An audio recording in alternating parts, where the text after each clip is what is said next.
नमस्कार मित्रों, शिवा थॉट्स में आपका स्वागत है।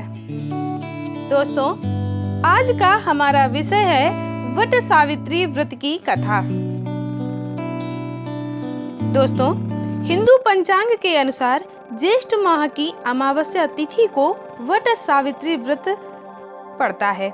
आज सुहागन महिलाएं पति की लंबी आयु और अच्छे स्वास्थ्य के लिए बरगद के पेड़ की पूजा करती हैं। इसके साथ ही वट वृक्ष से कामना करती हैं कि पति के साथ साथ संतान भी सुखी रहे। आज के दिन बरगद के पेड़ की विधिवत पूजा करने से, व्रत तथा कथा सुनने से बहुत ही शुभ फल की प्राप्ति होती है।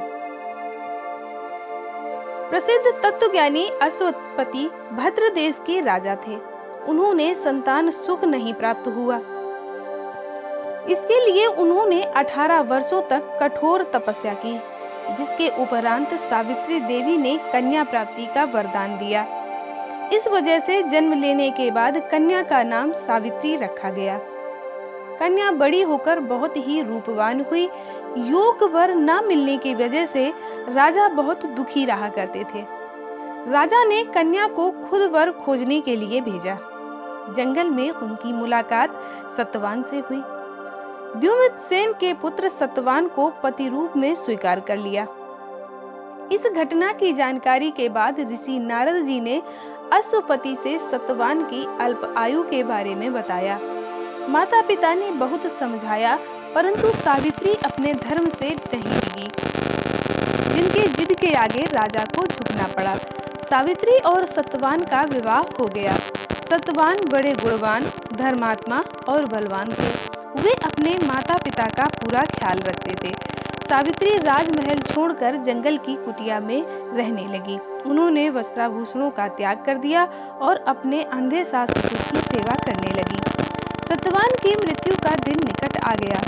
नारद ने सावित्री को पहले ही सतवान की मृत्यु के दिन के बारे में बता दिया था। समय नजदीक आने से सावित्री अधीर होने लगी। उन्होंने 3 दिन पहले से ही उपवास शुरू कर दिया।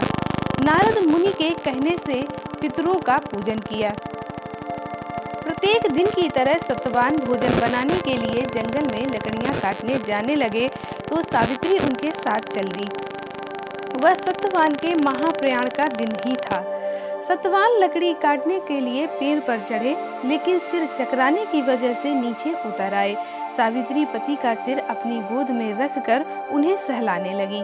तभी यमराज आते दिखे, जो सतवान के प्राण लेकर जाने लगे। सावित्री भी यमराज के पीछे पीछे जाने लगी। उन्होंने बहुत मना किया, परंतु सावित्री ने कहा, जहाँ मेरे पतिदेव जाते हैं वहाँ मुझे जाना ही चाहिए। बार बार मना करने के बाद भी सावित्री पीछे पीछे चलती रही।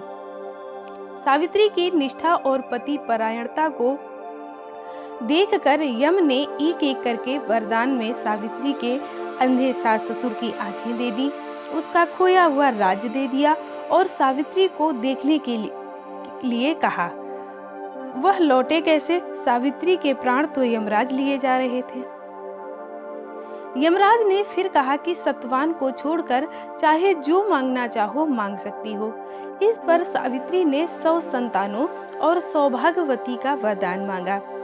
यम ने बिना विचारे प्रसन्न होकर तथास्तु बोल दिया। वचनबद्ध यमराज आगे बढ़ने लगे तो सावित्री ने कहा कि प्रभु, मैं एक पतिव्रता पत्नी हूँ और आपने मुझे पुत्रवती होने का आशीर्वाद दिया है।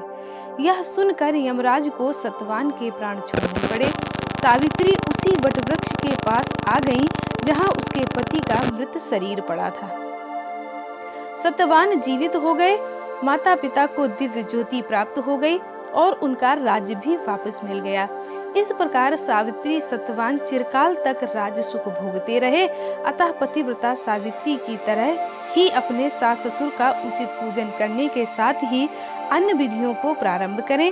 वट सावित्री व्रत करने और इस कथा को सुनने से व्रत रखने वाले के वैवाहिक जीवन के सभी संकट टल जाते हैं। धन्यवाद।